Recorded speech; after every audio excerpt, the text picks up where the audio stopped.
Hey guys, and welcome to week 2, part 2's video. I'm going to be going over the literacy narrative assignment and the 2 other readings that you had to do for the week. So I know this PowerPoint's kind of long. I'm going to make the video brief and then upload the PowerPoint separately so that you can read it on your own time and also access the hyperlinks that I've put in here.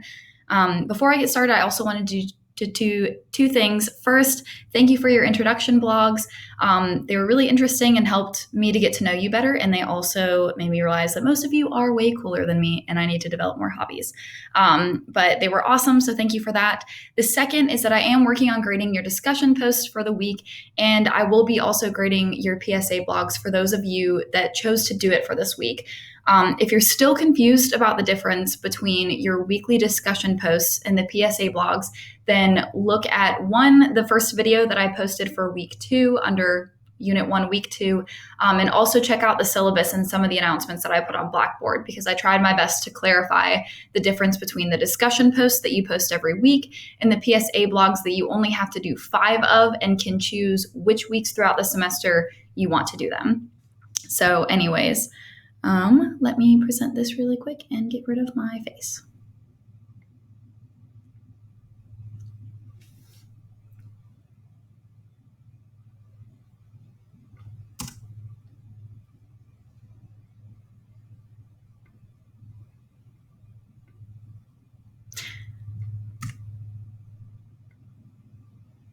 Okay, so the first part is, what is a literacy narrative? So a literacy narrative is an autobiographical story about a specific moment or time in your life that impacted your relationship to reading and or writing. So writing an autobiography and or literacy narrative asks us to think deeply about why certain experiences have meaning for us and help us understand the cultural influences that helped shape who we are and what we value. So here's some things to think about when you're trying to think about what kind of event you would choose to write a literacy narrative about. So this is one of the chapters that you have to read from the Carolina Reader, Autobiography and Literacy Narratives. So a literacy narrative is a form of autobiography, but it's much more specific. So you really want to read this chapter to figure out what elements of an autobiography you're going to use to inspire your literacy narrative, but to also make sure that your literacy narrative is specific enough and that it's referencing not just a general part of your life like an autobiography would, but a specific moment when you were impacted by a specific lesson or a teacher or a book, sport, anything that had to do with reading or writing and changed your relationship to it. So some things that this chapter does that are especially useful are it shows you a guide to writing a draft for your literacy narrative, choosing a topic, working with sources, reflecting on your subject, formulating a working thesis. It gives you a guide for peer review and some troubleshooting with your draft.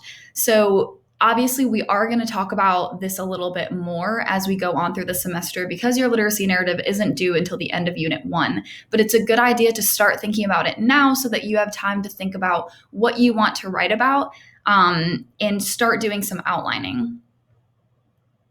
So here are some examples that I gave you to show how broad you can go with this. So if you play a sport and that's what you're particularly passionate about, which quite a few of you mentioned, you can talk about learning to play football and becoming literate in the language of the sport. A specific career, if you were thinking about entering the military, or if you already have and you're doing ROTC or something and you had to learn the specific terminology and body language, titles, etc., of that specific branch, that's a kind of literacy that has to do with that specific discourse community of the military. So if you've ever learned a new language, or specifically about reading or writing, like if you had a particular class or teacher or book that changed your relationship with reading and or writing for better or for worse, you can write about those things. So it doesn't have to be specifically about books or English class. It can be anything that had anything to do with reading and writing and impacted your relationship to it.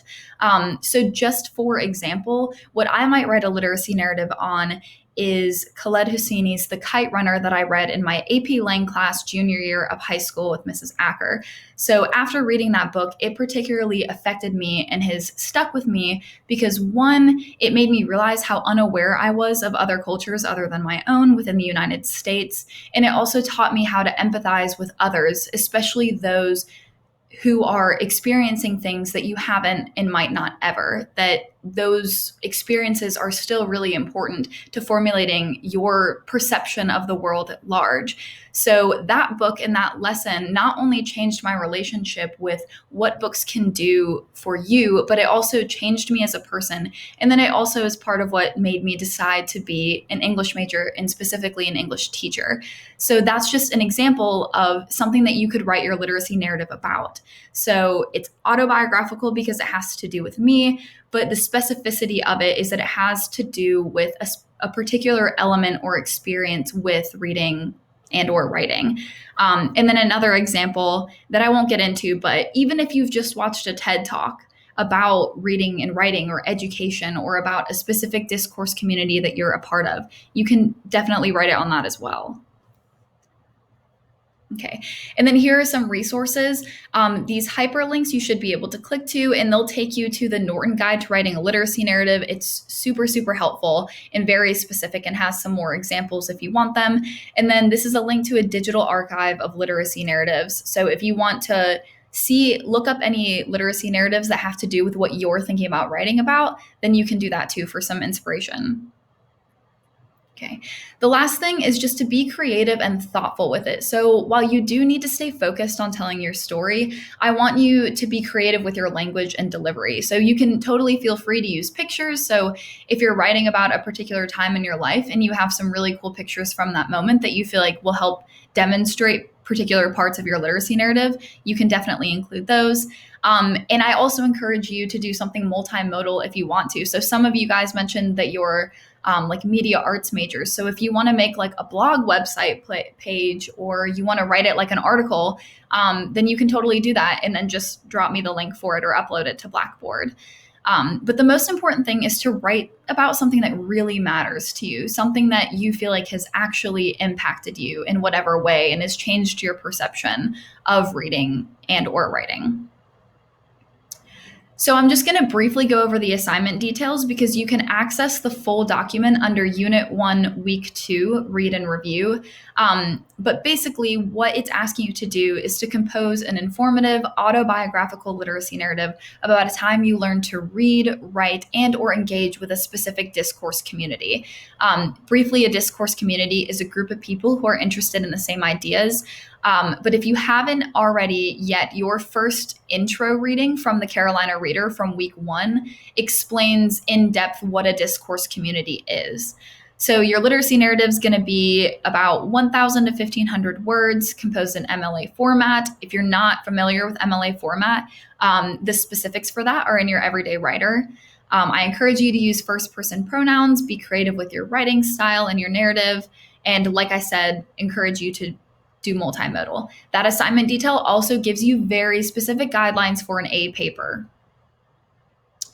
So important dates for submission, these are also on the assignment details, but we're going to do an outline to help prepare for writing your literacy narrative. That's going to be due Monday, September 14th, and I'm going to talk about that in a lot more detail, how to compose an outline as we get closer.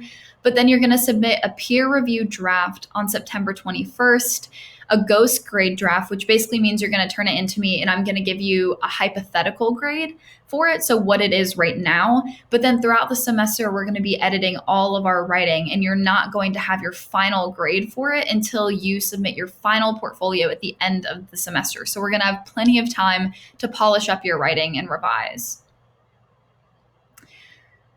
So your example of a literacy narrative is Malcolm X's Learning to Read from your Carolina Reader. I pulled this quote because it stuck out to me a lot, but he says, "I have often reflected upon the new vistas that reading opened to me. I knew right there in prison that reading had changed forever the course of my life. As I see it today, the ability to read awoke inside me some long dormant craving to be mentally alive." So this kind of encapsulates the reason why Malcolm X's Learning to Read is an example of a literacy narrative, because he's writing about a specific time in his life when reading and writing affected him personally and then stuck with him going forward. So he notes that in his alma mater was one of books, a good library. So Malcolm X, through his writing, positions education as an active pursuit where students supplement formal education or create their own through reading. He claims that reading changed his worldview and helped him see the ways that Western education has whitewashed the history of colonialism. Malcolm X's life shows us how the lifelong pursuit of education changes a person. And then these are some of the things that he mentions he never knew before, but he learned about and opened his eyes up to the world through reading while in prison. And at the very end, Malcolm X writes that reading books helped him attack his ignorance, which is kind of one of the main themes for this course, us learning how to attack our ignorance by reading critically and analytically and learning how to write about that and develop our own opinions and then convey those to diverse audiences. So, some things to note in discussion questions. I'll let you guys look over these, but your discussion response for this week is on learning to read. So, if you're kind of stumped about what specifically to write about, here are some important things to really note about his literacy narrative. And then, what I also thought, this is an example of one of the discussion questions at the end of the Carolina Reader. I mentioned this before, but that is a really good way to inspire some of your responses is to look at these discussion questions at the end of the reading. And then there was this really cool exercise that I encourage you guys to do and include in your discussion post. And it basically asks you to point out one of these events or people in history that you've never heard about. Because one of the things that he points out is that through reading, he realizes that a lot of the history that he learned in school was whitewashed or completely omitted really important things in American and world history. So just reading some of these, if there's any that you haven't heard about, then just do a quick Google search and educate yourself on it a little bit, and then write in your response your reaction to it. So for your week 2 discussion question, I copied the prompt. One, you're going to go over the main features of a literacy narrative from this chapter that I briefly went over from your Carolina Reader.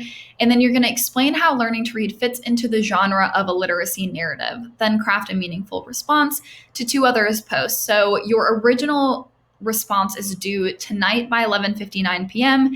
And then your responses to 2 other of your classmates' posts are due Friday by 11:59 p.m. All right.